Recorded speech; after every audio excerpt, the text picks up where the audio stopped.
Greetings from chess.com. Today we are starting a series called Chess MCQ where we will be giving you different options at some positions. It's a feature based on what we do on social media called Chess MCQ where we give you a position and different options to choose from. And in order to make the most of this video, I'm going to give you some tips. Number one, I would suggest that you engage in active learning and set up a physical chess set next to you. And then it's a good idea to also carry a notebook and a pen. Keep it next to you so that you can write down the moves. So when you write down the move, you are actually committing to the move. So it's as good as playing that move in the tournament. So that will bring the seriousness into the training. And then after that, I think if you have a chess clock, it's a good idea to set 2 to 5 minutes per move whenever I pose a question. You can also use a stopwatch to do that, and then draw conclusions from the game after the game is over. Sometimes you can learn a lot from just by going through the game, but if you actively engage with the game, you will not only pick up points from the game, but you will also be able to compare and see what is it that you missed and what is it that you can pick from the game, so that you can use those lessons in your own games. And more important than anything else, it is important to have fun. So let's begin then. So this is a game between Vidit Gujrathi and Banus Thomas. It happened in 2017. And it's a slab defense. So let's get started. d4, d5, c4, c6, knight f3, knight f6, knight c3, dc4, a4, bishop f5. This is a slab defense. And here white has different options. He can go e3. Some players also go knight h4. But yeah, knight e5 is interesting. That was played by Vidit. And his opponent played knight bd7. He went on to take the pawn on c4. And after knight b6, he got the knight back to e5. And now a5 is one of the ideas that white has, so black prevents it by playing a5. And now white played e3, knight bd7, knight c4 and queen b8. Here comes the first question. So if you get the correct move, reward yourself 2 points. And whenever there is a second best move, I will indicate that and then you can mark yourself 1 point. At the end of the video, I would love to know your score. So put that in the comments. In this position, I'm going to give you 4 options. Do you want to play g3 to develop your bishop to g2? Do you want to play bishop e2 just as a part of completing your development on the king side? Do you want to play pawn to f4 to keep an eye on e5 square? Or do you want to play bishop d3 to exchange this bishop? It's a good moment to take a pause here. Pause the video here. Take as much time as you want to, preferably 2 to 5 minutes, but you are free to take your own time and then proceed. Okay, I'm going to reveal the correct move now, but before I go there, I would like to point out that you will get no points if you chose g3, bishop e2 or bishop d3, because in this position, it's important to play f4, because black is intending to play e5. If you see queen b8, the idea is to play e5, so you have to prevent it with f4. If you play g3, black has e5, so therefore no points. Even in bishop e2, there is e5. And this is not a bishop you would love to exchange now. So bishop d3 he'll just take, and after queen takes d3 he's anyway getting e5. So that is the reason why f4 is the correct move. So we are through, and now we go to the second question. After f4, black played pawn to e6, and again you have different options. Do you want to play queen f3 to keep an eye on the e4 square? Do you want to play bishop d3 to extend this bishop? Do you want to play bishop e2 to just develop the bishop there and then think of castling? Or do you want to play bishop to d2? You have 4 moves, and the correct move, if you make the correct move, then you will get 2 points. Okay, I'm going to reveal the move now. In this position, you get 2 out of 2 if you chose bishop to e2, because it's the strongest move.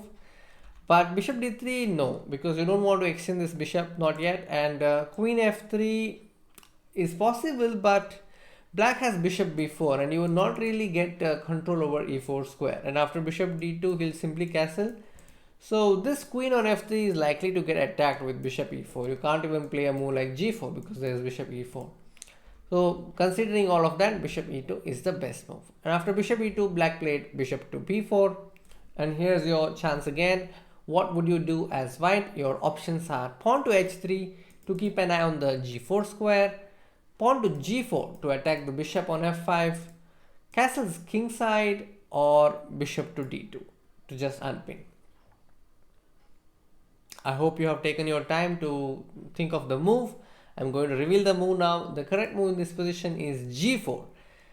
Taking initiative, it's very important because chess is timing, and if you don't strike now, then it's very hard to play for an advantage in this position. So here if you play castles, then it's meek because black can play something like h6, and he can also consider taking bishop into c3. If you play bishop d2 in this position, then also black can even play knight d5 or castles. But only this move g4 and h3 in this position is weak because it weakens g3 square. Black can immediately go knight e4 and threaten on c3 and also think of knight g3. So g4 is very important to attack this bishop. And after g4, black went bishop g6. And here again, I have different options for you. And if you chose g4, then definitely you get 2 points. Now, after bishop g6, white has different options. I'm going to give you 3. Will you play pawn to h4, intending to go h5 very soon? Do you want to play knight to e5 to keep an eye on the g6 bishop? Or do you want to just castle on the king side? Okay, I hope you have taken your time. Now I'm going to reveal the move. The correct move in this position is castles. So congratulations if you found this. It's important to castle because this also has an idea, which is f5 very immediately. And if you play h4, the drawback in this position is the pawn on g4 feels weak and black can exploit it by playing h5. And then if you play g5, this square is weak. Black will play knight e4 and have a command over light squares on the king side. So after h4, you cannot even play gh5 because it ruins the pawn structure. Black can simply take knight takes h5 and be very good. So again, knight e5 is not really necessary because black can simply take and play knight d5. So there is nothing immediate that white could do in this position. So that is the reason why castling is correct. You also castle and now you are threatening to play f5.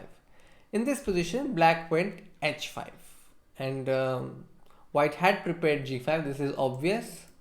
And then knight d5 happened. And again, here is your chance. What will you do as white? Your options are bishop d2 to protect the c3 point. Knight takes d5 to exchange that knight off. Do you want to play knight e5 to bring the knight and keep an eye on d7 and g6 bishop? Or do you want to play pawn to e4?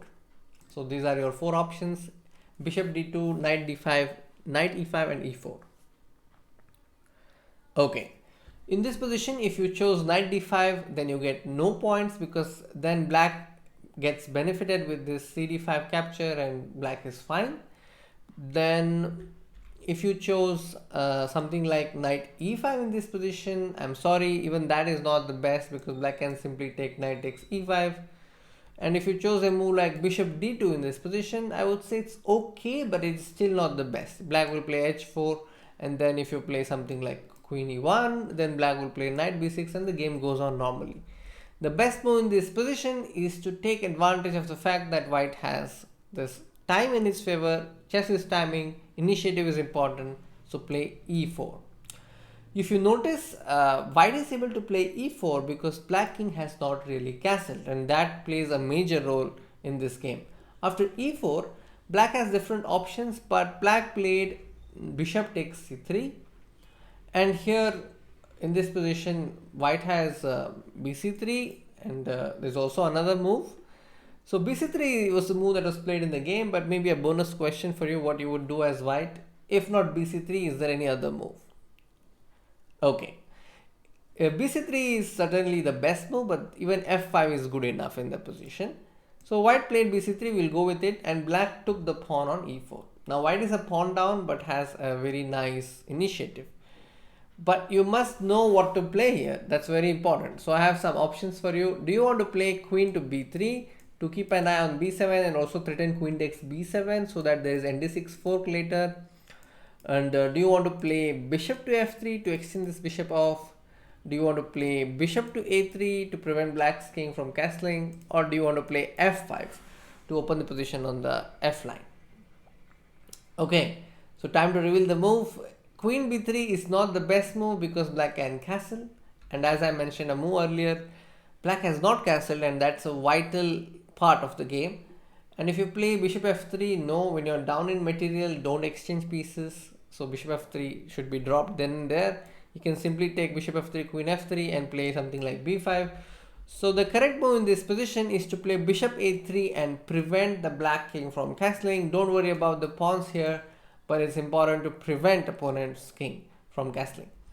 Black played knight takes c3 and white played queen d2. Black took knight takes e2, white took queen takes e2, and then came bishop d5.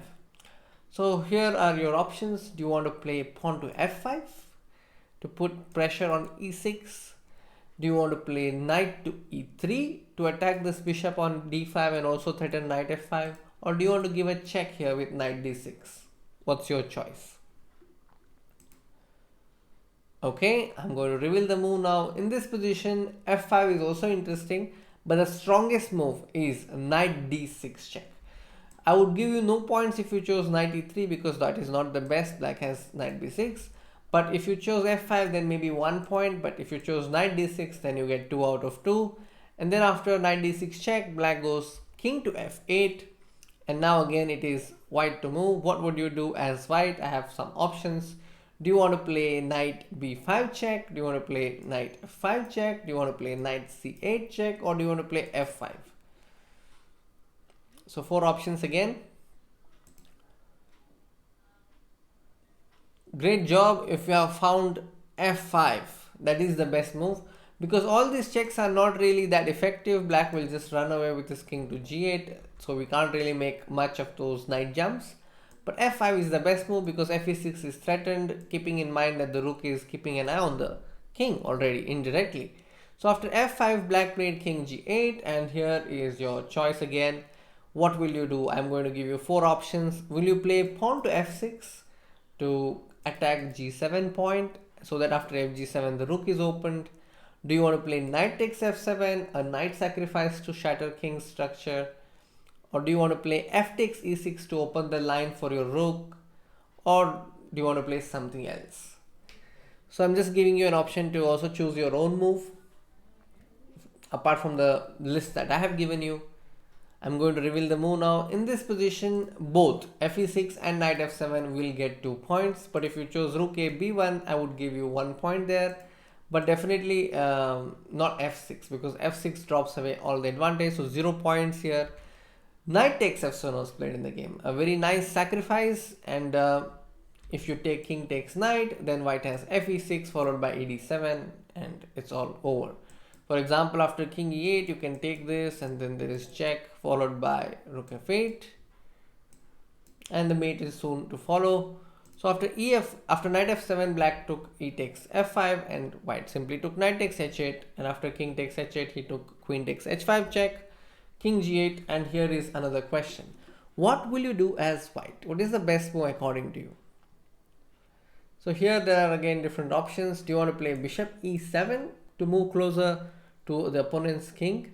Do you want to play pawn to g6 to threaten a check on h7? Or do you want to play rook to e1 to bring the rook into the game? Okay, if you chose rook a1, that is the best move. Congratulations. Bishop e7 is okay but not the best because it allows black to bring his queen back into the defense. So it's important that you prevent the black's pieces from coming to the king side so that you can checkmate the king. And after rook a e1, opponent played pawn to f4. In this position, even g6 is fine, but I would say rook a1 will get full marks. After rook a1, black played pawn to f4. White played bishop e7, black played queen c7, and g6 happened because queen h7 mate is threatened. And then after knight f6, white took bishop takes f6. This was the point of playing bishop e7, so that you eliminate the defender with your bishop. You could not do it from here because of this pawn on d4. And after gf6, white played rook takes f4, queen g7, rook h4, king f8, and queen f5. The idea is to play rook to h7. You're clearing the way for the rook. And after bishop h7, take a moment to see what you would do as white. Would you play something like king h1 to step away from the pin? Do you want to play rook h7 or do you want to play something else? Good move if you have played rook to h7. In this position, if you played king h1, it is still winning, but it's not that convincing. Rook h7 is the best move. And note, there are also other moves. This position is so heavily winning that there are more than 3 good moves in the position. But 2.2 out of 2 if you play rook h7, because that's the move Vidit played in the game. And after that move, black resigned. So Banus Thomas resigned. The point is queen g6 is not possible, because you can simply play rook h8 and win the rook thanks to the x-ray attack. So that was our MCQ. I hope you were able to guess most of the moves, and if you played like with it, kudos. I think that should motivate you to practice chess more, and I'm very curious to know how much you scored out of 20. I'll be back with another one. Until then, take care. Bye bye.